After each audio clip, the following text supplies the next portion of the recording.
ঈদ মোবারক সবাইকে। স্পেশাল ঈদে আমাদের এই আধ্যাত্মিক ভাণ্ডার থেকে তো আধ্যাত্মিক কিছুই তো আপনাদেরকে দিতে হয়, এটা আপনারা প্রাপ্য। দেখেন, আজকে অনেকে একটি প্রশ্ন করে থাকে, যৌন দুর্বলতা এটা কেন হয়, এটা সারতেছে না কেন, এটার স্থায়ী সমাধান নেই কেন, পাচ্ছি না কেন। অনেক হতাশাগ্রস্ত একটি প্রশ্ন। দেখেন, সৃষ্টি কি চায়?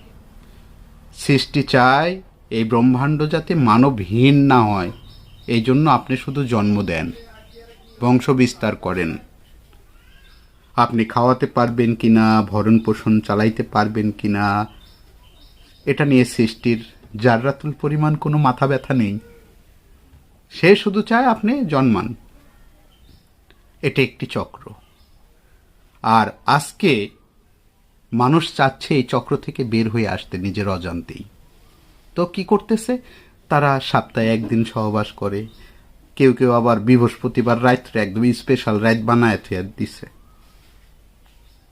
তো এটার জন্য আপনি এই চক্র থেকে বের হয়ে আসতে চাচ্ছেন, এই চক্র আপনাকে পিষে ফেলতেছে, ফলে আজকে যত রোগ এখান থেকেই হচ্ছে।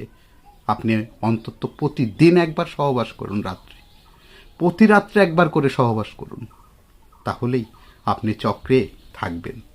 চক্র থেকে বের হয়ে মরার চাইতে চক্রে থেকে জীবনকে উপভোগ করে মরাই শ্রেয়।